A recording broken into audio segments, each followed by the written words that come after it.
Hello and welcome to today's Coffee with Craig. We very much appreciate you tuning in. Today we're going to talk about big government. No, we're not necessarily talking about the size of government in terms of the number of government employees and agencies, but rather the size of government in terms of the number of laws. Now, it wouldn't be a shock to you to hear the Supreme Court Justice talked about how there are simply too many laws for government to be able to effectively enforce all of these laws. Now, one would think when you hear about something like that, you would immediately think, who could have said that? Could it have been Justice Thomas? How about Justice Gorsuch? No. Guess who it would be? It would be, surprisingly, Justice Sotomayor. Now, let me kind of lay out the how this happened. So it was during oral arguments in a case for Christie versus NCAA. This is a case having to do with the state of New Jersey and the NCAA. I won't get into the details, but simply the fact that there were laws that, whether there were laws that were in place that either were or were not being enforced. And the whole point of our argument was to talk about all of these laws. And, here is in essence what she said. She said, if every governor enforced every law on the book, the state would be more than bankrupt. It would have no way of surviving. There are countless laws and even laws that are in force that are not enforced totally. States make choices about which laws to enforce all the time. Now, you would wonder, well, my gosh, what is she talking about? And see, this is where you start getting into, once again, where I think the difference between those who are kind of left-minded and right-minded, those who are left-minded seem to think, well, no, we don't have too many laws. We'll just implement more laws. And then we can selectively enforce the laws that we choose to enforce. Whereas those who tend to be more right-minded or more conservative-minded say, look, you should not have laws on the books that you are not going to enforce. In fact, in many cases, technically and legally, if you completely and utterly choose not to enforce a law, in many cases, if you're taken to court, they can say, well, look, by virtue of the fact that you've never enforced this law, there's no reason to believe that you ever would or that it is in fact actually a law. We've had cases that we've dealt with the Firearms Policy Coalition, where the state has literally argued that there is absolutely no risk here, where there's no need to throw out this law because we're never going to enforce it. Well, then why have the law? One would wonder, except that you either want to, one, be selective about who you're going to enforce it against. Someone say Hillary Clinton and espionage? The very fact that she violated every single part of the not every single part of the Espionage Act, but the fact is that one of the things that Comey said in her case was, well, we don't believe that she had any intent to make available sensitive information. And intent had absolutely nothing to do with the law. Well, guess what that is? They chose to selectively enforce the law.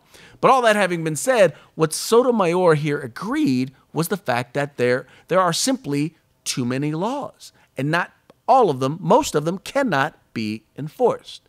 The interesting thing is that there's another Supreme Court justice that she happens to agree with. Probably not on many things, but clearly she agrees with him on this. Today, we have about 5,000 federal criminal statutes on the books, most of them added in the last few decades. And the spigot keeps pouring, with literally hundreds of new statutory crimes inked every single year. Neither does that begin to count the thousands of additional regulatory crimes buried in the Federal Register. There are so many crimes cowled in the numbing fine print of those pages that scholars have given up counting and are now debating their number. When he led the Senate Judiciary Committee, Joe Biden worried that we have assumed a tendency to federalize, quote, everything that walks, talks, and moves. Maybe we should say hoots, too, because it's now a federal crime to misuse the likeness of Woodsy the Owl. Or his immortal words, "Give a hoot, don't pollute." Businessmen who import lobster tails in plastic bags rather than cardboard boxes can be brought up on charges. Mattress sellers who remove that little tag? Yes, they're probably federal criminals too. Whether because of public choice problems or otherwise, there appears to be a ratchet relentlessly clicking away, always in the direction of more, never fewer, federal criminal laws. Some reply that the growing number of federal crimes isn't out of proportion to our population and its growth. Others suggest that the proliferation of federal criminal laws can be mitigated by allowing the mistake of law defense to be more widely asserted. But isn't there a trouble irony lurking here in any event? Without written laws, we lack fair notice of the rules we as citizens have to obey. But with too many written laws, don't we invite a new kind of fair notice problem? And what happens to individual freedom and equality when the criminal law comes to cover so many facets of daily life that prosecutors can almost choose their targets with impunity? The sort of excesses of executive authority invited by too few written laws led to the rebellion against King John and the sealing of the Magna Carta, one of the great advances in the rule of law. But history bears warning that too much inaccessible law can lead to executive excess as well. Caligula sought to protect his authority by publishing the law in a hand so small and posted so high that no one could really be sure what was and wasn't forbidden. No doubt, all the better to keep us on our toes. Sorry. In Federalist 62, more seriously, Madison warned that when laws become just a paper blizzard, citizens are left unable to know what the law is and to conform their conduct to it. It's an irony of the law that either too much or too little can impair liberty. Our aim here has to be for a golden mean. You know, I love the part where he talks about writing it on the hand and putting it up so high so that no one can really tell, you know, what the law actually says and what is legal and what is not legal. That's how I feel about gun laws here in California, how they make it so complicated that not even the Department of Justice, those who are put in charge of enforcing the laws, can figure out how exactly they're going to enforce it.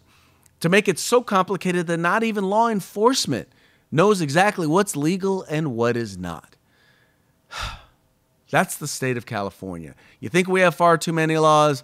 I would tend to say so. You know what's funny? I like the fact that I can look at take the U.S. Constitution. I can actually have it in a booklet small enough to put in my vest pocket.